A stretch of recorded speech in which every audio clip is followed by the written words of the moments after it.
예수님께서 제자들의 메시아관을 굉장히 안 좋게 봤어요. 메시아관을. 부활 이후에도 여전히 변화되지 않고 있는 것이죠. 부활절 이후에도 여전히 그냥 사람들이 정치적인 그런 메시아로 생각하고 있었어요. 그래서 그들은 예수의 성천 직전에도 정치적인 이스라엘의 구원자로서의 메시아를 꿈꾸고 있었던 거예요. 오늘 말씀에 보면은 이스라엘 나라를 회복하심이 이때이니까 묻죠.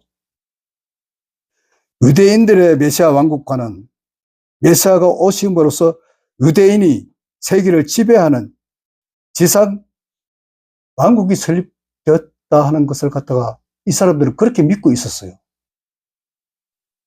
그런데 예수님의 죽으심으로 제자들의 꿈은 산상조각이 나고 말았잖아요. 그러나 그의 부활과 함께 그들은 다시 메시아 왕국에 대해서 희망을 가지게 되었잖아요. 부활했으니까. 자신들은 주님과 함께 늘 높은 지위에서 함께 되리라는 환상에서 깨어나지 못하고 있었던 것입니다. 그래서 그들은 성령을 받으리라는 주님의 말씀을 들으면서도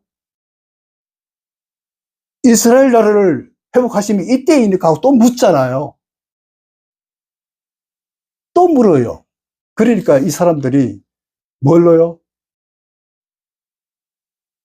하나님의 나라가 저 멀리 있는 것이 아니라 그냥 아랑곳 없고 그냥 우리 이 한국에서 그냥 정치적인 메시아를 꿈꾸고 있다 하는 거예요. 그 사람들이 얘기가. 그래서 그 꿈을 꾸고 있는 꿈의 환상적인 얘기를 이제 오늘 잠깐 해보건대 예수님께서 사면 권세를 깨뜨리고 부활하신 주 40일 만에 하늘로 승천하기 위해서 감람산에 올라갔잖아요. 여기서 예수님께서는 제자들과 마지막 대화를 나누십니다. 아직도 정치적인 메시아관에서 벗어나지 못하고 있는 제자들이 예수께서 때와 기하는 아버지의 권한에 있음을 상기시키죠. 엉뚱한 대답 아닙니까? 전혀 그죠? 이스라엘 나라를 회복하심이 지금 이때냐고 했는데 예수님께서는 때와 기하는 아버지의 권한에 있음을 상기시킨 후에 이어서 최종적인 지상 능력을 말하고 있잖아요. 그것은 복음 전파에 대한 명령이죠. 복음을 전파해라. 그것이 아니다. 그러나 그것은 또한 성령께서 임하신 후에 되어질 일임을 말씀하고 있습니다. 잘 알아야 돼요. 여기서 성령께서 임하신 후에 되어질 일이라는 거예요. 지금 이때가 아니다. 그래서 약속된 성령이죠. 성령이 오신다고 요엘 선지자는 말씀했잖아요. 자, 850년 전에 선지자 요엘을 통해서 모든 육체에게 성령 부어 주심을 예언했습니다. 이 요엘의 예언의 약속이 오순절에 성취되었다는 사실은 베드로의 설교를 통해서 나타나기도 했고, 또 이뿐만 아니라 오순절 성령 강림은 예수님께서도 제자들을 향해서 얘기했어요. 그런데 이 사람들은 그걸 귀담아 듣지 않았던 거죠. 똑같은 거예요. 사람이면 다 그래. 그래서 할 수 있어. 그래서 이 오순절 날에 한번 강림하신 성령님께서는 오늘날에도 계속해서 믿는 자에게 임하셔서 성도로 하여금 죄를 해결케 하고 또 구원의 기쁨을 알게 하고 또 하나님의 뜻을 깨닫게 해주신다는 것입니다.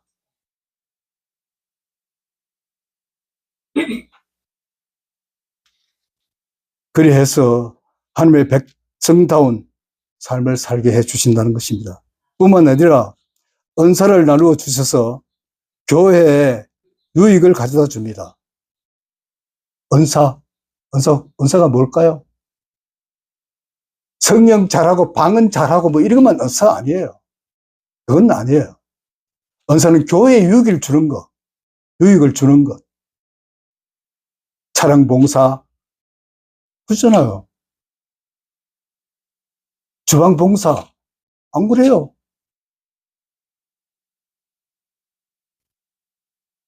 따라서 믿는 자는 반드시 전 교회를 통해서 성령을 받아야 합니다.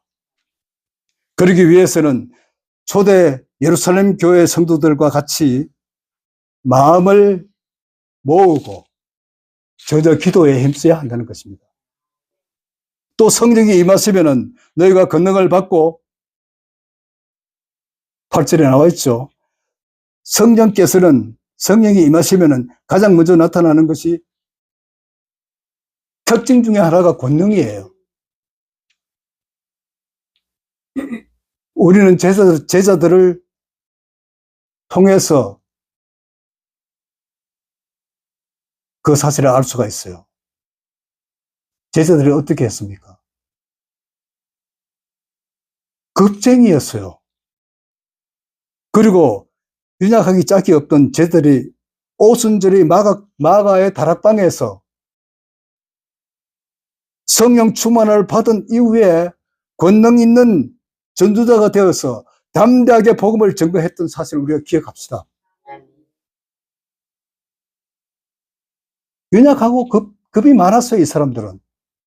그런데 오순절날 다락방에서 모였을 때 성령을 받은 거잖아요.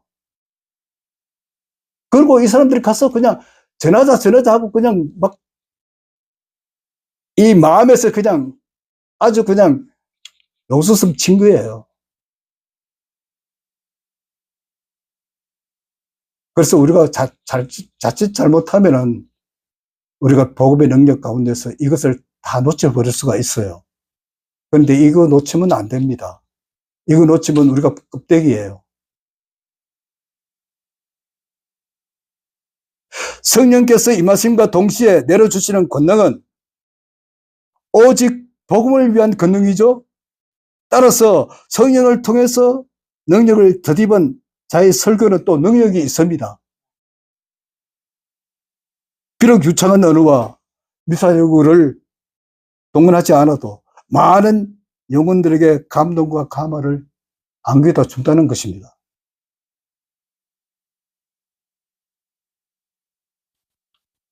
그래서 베드로가 외치는 설교는 처음에는 3,000명이 들었죠. 듣고 하나님께로 돌아왔죠. 두 번째는 또 5,000명이 들었어요.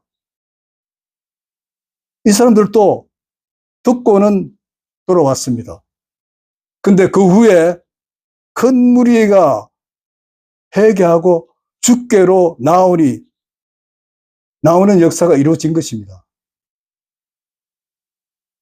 하나님의 권능이 이렇게 역사하심이에요. 성령이 임하면은 모든 사람들이 다 예수 믿고 모든 것들이 다 변화되는 거예요. 이처럼 성령을 통한 권능은 믿지 않는 많은 사람들을 구원에 이르게 하는 능력이 있습니다.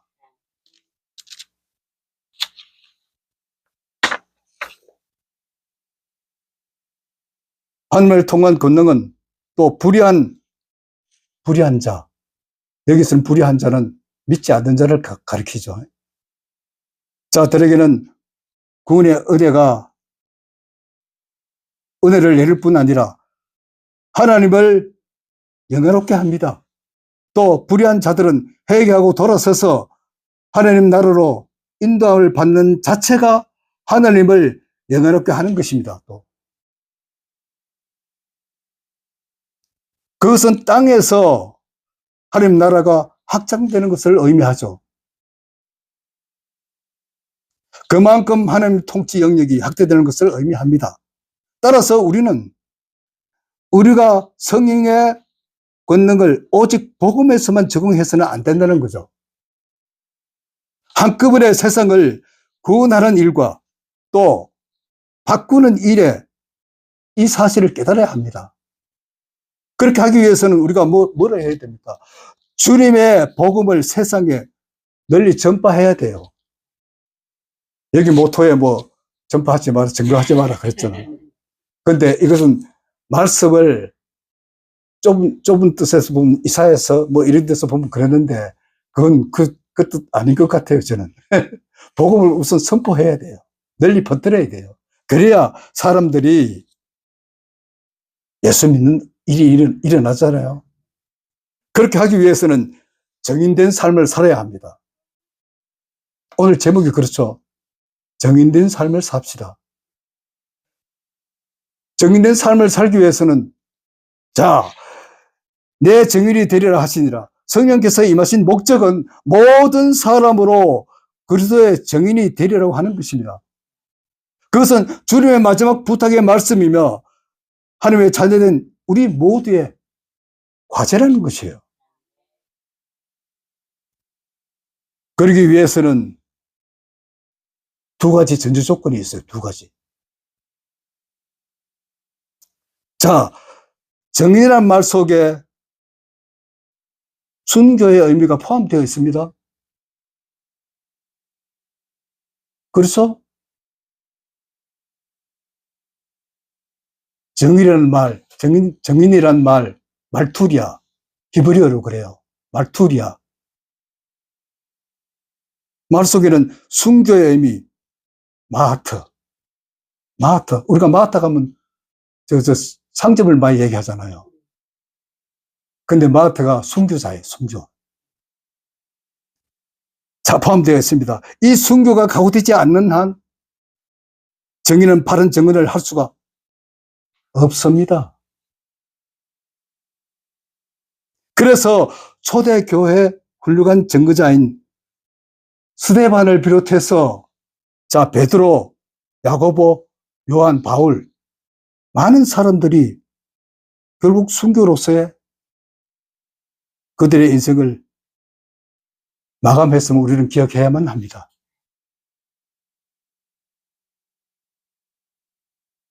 또 두 번째는 땅끝까지 전해야 합니다. 사마리아와 땅끝까지 이르러. 이 복음의 활동이 내 마을과 내 민족에게만 국한돼서 됩니까? 안 돼요. 그럼 왜 해외 선교 왜 나갑니까? 아니잖아요? 이달아 삼천리 방방곡곡 넘어서 5대양 6대주를 복음 전파의 대상으로 삼아야 한다는 것이죠. 그래서 인종의 담, 문화의 벽, 은혜의 담을 허물고 그리스도 안에서 세계를 하나 되게 묶어야 한다는 것입니다. 우리는 그런 사명을 받고 태어난 겁니다. 이 엄청난 담을 허물 능력이 인간에게는 원초적으로 있습니까? 없어요. 예수님께서 우리에게 성령을 부어주심으로 우리는 이 사역을 은혜롭고 충만하게 감당할 수 있어지는 것입니다. 이 사역을 감당하기 위해서 우리는 여기에 모여있고 또 우리가 여기에서 외치고 있는 것입니다. 그렇게 하기 위해서 우리가 어떻게 해야 합니까? 사마리아와 땅끝까지 이르러 정인된 삶을 살아야 하지 않겠습니까? 이제 말씀을 정리합니다. 하나님의 귀한 은혜와 은총 안에서 우리가 산다고는 하지만은 날마다 이렇게 외치잖아요. 복음을 전합시다. 복음을 믿읍시다. 그렇게 하지만 실상은 그렇지 못하죠. 그러니까 우리가 복음을 전가하기 위해서는 항상 내 삶이 모범이 되고 내 삶이 다른 사람 보기에 좀 더 나은 모습으로 나가기를 예수님의 이름으로 축원합니다.